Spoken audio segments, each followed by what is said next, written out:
Hello everyone. आज हम पढ़ेंगे रिमझिम कक्षा 5 का चैप्टर नंबर 1, राख की रस्सी। यह एक कहानी है और इस कहानी को हम ध्यान से पढ़ेंगे। लोनपोगार तिब्बत के 32वें राजा सोनगवसेन गाम्पो के मंत्री थे। वे अपनी चालाकी और हाजिर जवाबी के लिए दूर दूर तक मशहूर थे। कोई उनके सामने टिकता न था। जैसे आपने सुना होगा, हमारे देश में अकबर और बीरबल की कहानियाँ सुनी होंगी। तो जो बीरबल थे वो बहुत ही बुद्धिमानी थे।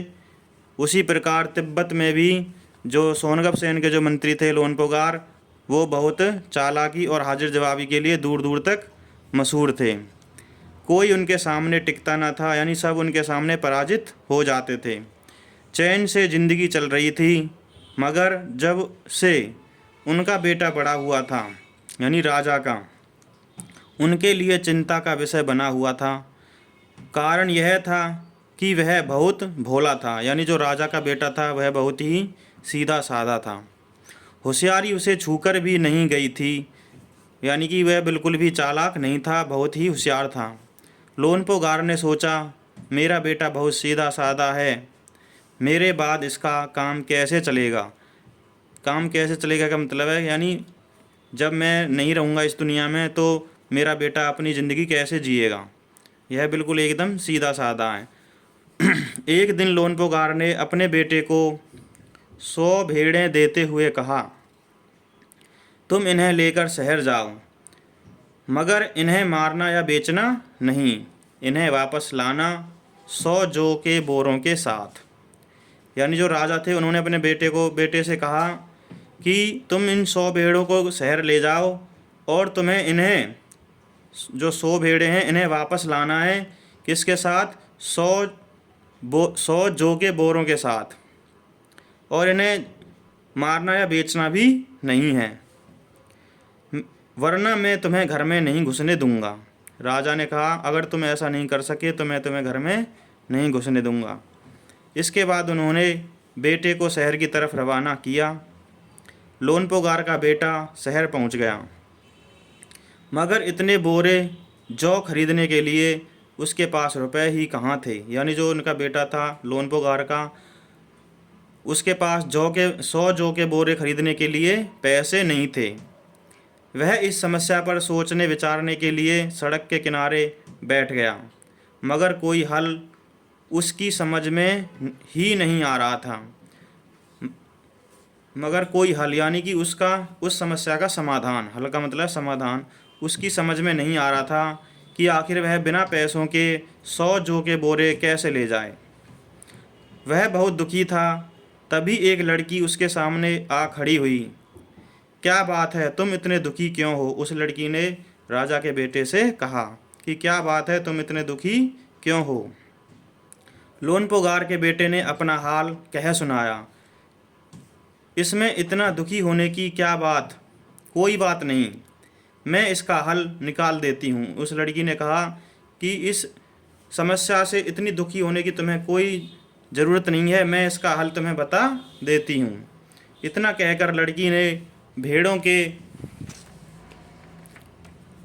बाल उतारे और उन्हें बाजार में बेच दिया। जो रुपए मिले उनसे जौ के 100 बोरे खरीदकर उसे घर वापस भेज दिया। यानी लड़की ने क्या किया, जो वो भेड़ लाया था उनके बाल जो थे, यानी ऊन जो बोलते हैं, भेड़ों के बाल को ऊन भी बोलते हैं, वह उतारी और उनको बाज़ार में बेच दिया। और जो उसे बेचकर जो रुपए मिले उनसे उसने 100 जौ के बोरे खरीद लिए। जौ होता है अनाज, जैसे गेहूँ होता है, बाजरा होता है, ऐसे ही जौ अनाज होता है। तो उसने उन रुपयों से 100 जौ के बोरे खरीद लिए और उसे घर वापस भेज दिया। लोनपोगार के बेटे को लगा कि उसके पिता बहुत खुश होंगे, मगर उसकी आपबीती पर उन्होंने ध्यान नहीं दिया। वे उठकर कमरे से बाहर चले गए। जो लोनपोगार थे उन्होंने अपने बेटे की आपबीती पर कोई विचार नहीं किया और वह कमरे से निकल कर के बाहर चले गए। दूसरे दिन उन्होंने अपने बेटे को बुलाकर कहा, पिछली बार भेड़ों के बाल उतार कर बेचना मुझे जरा भी पसंद नहीं आया। उन्होंने अपने बेटे से कहा, जो पिछली बार तुम भेड़ों के बालों को बेचकर जो 100 जौ के बोरे लाए थे वह मुझे जरा भी पसंद नहीं आया। अब तुम दोबारा उन्हीं भेड़ों को लेकर जाओ, उनके साथ जौ के 100 बोरे लेकर ही लौटना। अब दोबारा उस राजा ने कहा अपने बेटे से कि दोबारा उन्हीं भेड़ों को ले जाओ जिनके तुम बाल उतरवा कर आए हो, बेच कर आए हो, और तुम्हें दोबारा से 100 जौ के बोरे लेकर ही लौटना है। एक बार फिर निराश लोनपोगार का बेटा शहर में उसी जगह जा बैठा। ना जाने क्यों उसे यकीन था कि वह लड़की उसकी मदद के लिए ज़रूर आएगी। जहाँ पर वह पहले बैठा था वहीं पर वह जाकर दोबारा दूसरे दिन बैठ गया। और हुआ भी कुछ ऐसा ही। वह लड़की आई, उससे उसने अपनी मुश्किल कह सुनाई। अब तो बिना जौ के 100 बोरों के मेरे पिता मुझे घर में नहीं घुसने देंगे। लड़की सोचकर बोली, एक तरीका है।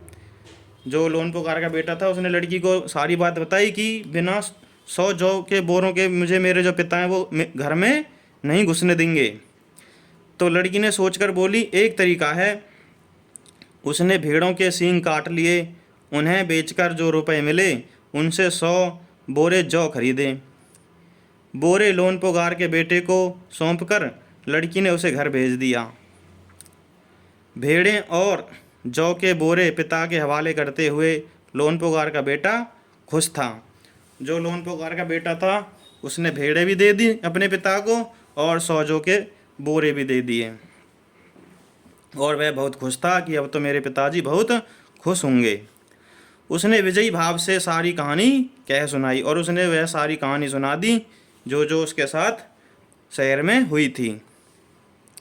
सुनकर लोनपोगार बोले, उस लड़की से कहो कि हमें 9 हाथ लंबी राख की रस्सी बनाकर दे।